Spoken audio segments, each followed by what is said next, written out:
Hi, welcome back to Shelf Starters. Today is really exciting because it's our first installment of our Norton Anthology Challenge.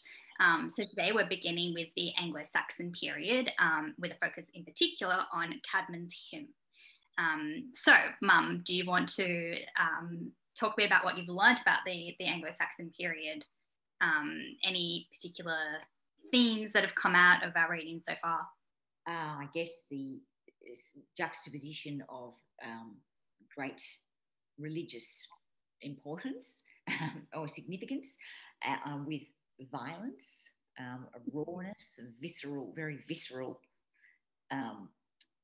subject matter, language, treatment, plot, not to be unexpected, I suppose.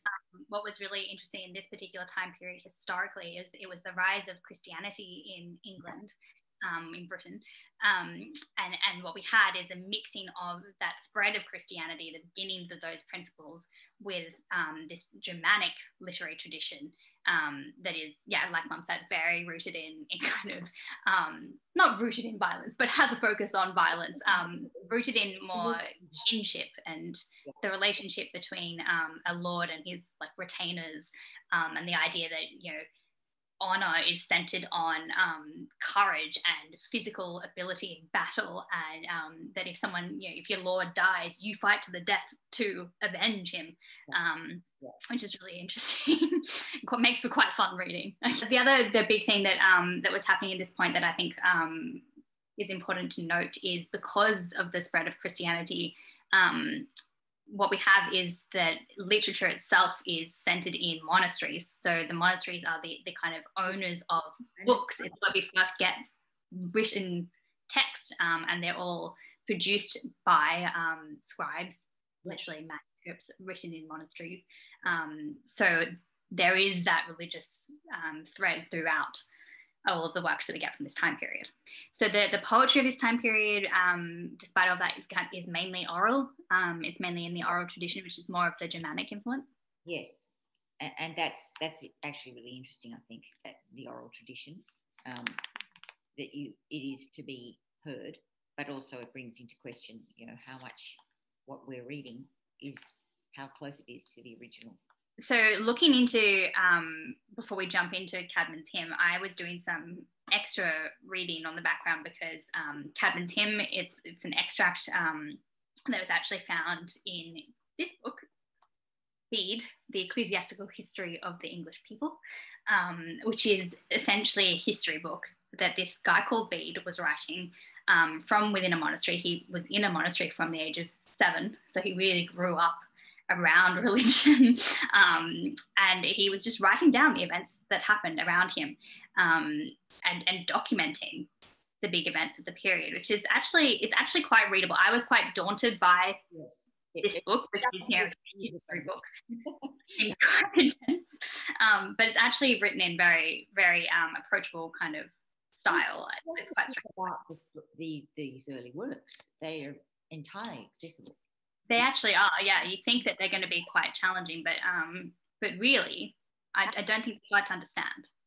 So the interesting parts that I drew out of this history so far is the history of King Alfred, who was the king at the time, and how big an influence he had on the literature that came out of the age. So he was this it sounds like he was a very kind of forward-thinking, educated man who was big on spreading the translations of history texts which had been previously written in Latin into English. So he was very influential in the rise of documenting works in an English vernacular, and spreading that around. And he apparently organized the translation of the Anglo-Saxon Chronicle, which is a history, a massive tome, I think, that was compiled over several years in a monastery, and he got that translated into English so that it'd be more accessible for the everyday people. And it recorded sort of battles, different kings that came into power, plagues, harvests, all of that kind of interesting information that underlines, that underscores the text that we're reading from at the time. but some funny things that I've found in this book that I wanted to share because I thought it was hilarious is there's actually mentions of dragons in here, which I think so. Obviously, it's not real dragons. He didn't see. He's documenting what people have said they've seen and things like that. But I think what it is comets. So it reminds me of Game of Thrones because there is a thing in Game of Thrones where a red comet is seen in the sky, and it's like this symbolism and it means different things for different cultures, and they draw meaning from it, I guess, and use it to talk about what their fate is going to be and kind of like predict things for the future. So I think what happened is they saw a comet in at some point in the history here, and they've talked about it as actual dragons. It says whirlwinds and flashes of lightning and fiery dragons were seen flying in the air. A great famine immediately followed. So I think that they take this as like a sign of impending doom, I guess, that there's this, dragon. Yeah, I'm still working through it.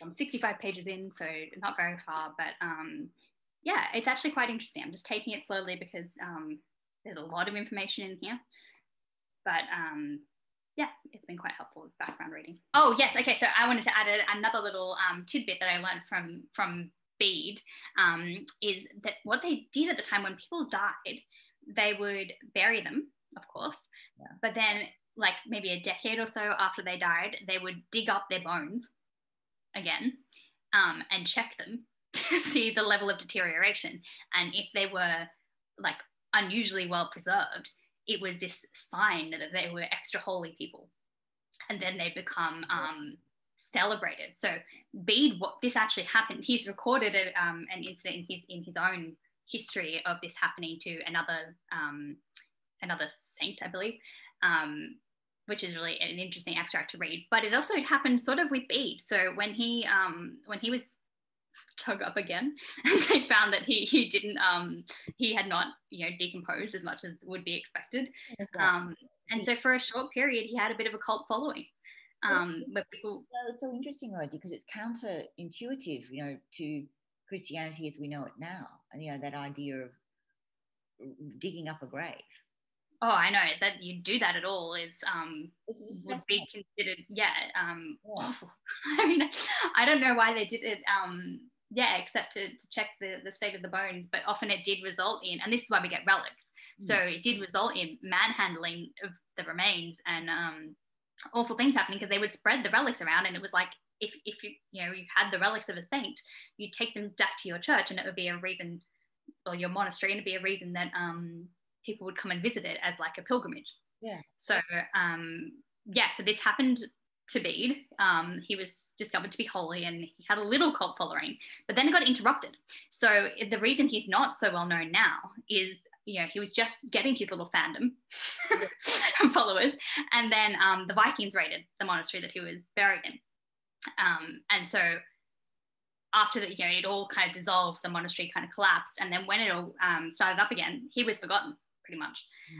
So he doesn't have as huge a following as some others who are in similar states of not decomposing properly. Okay, so one of the literary techniques that is a thread through these works is kenning, which is the compound of two words in place of another. So if you're talking about the sea, for example, they call it the whale road, whale-road.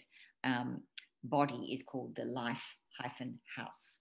So you see a thread of this throughout the pieces. The other thing is a lot of irony. So, they describe fighting as battle play.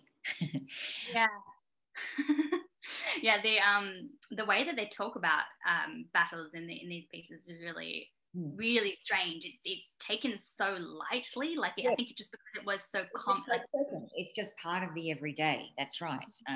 Well, it's kind of like death, mortality as well. Death is so much more accepted, I guess. And it's not something you do behind closed doors at all. It's something they confront all the time, every day. So with that comes a naturalness about it, and an ease with it, I suppose, which is, very much not how we are now.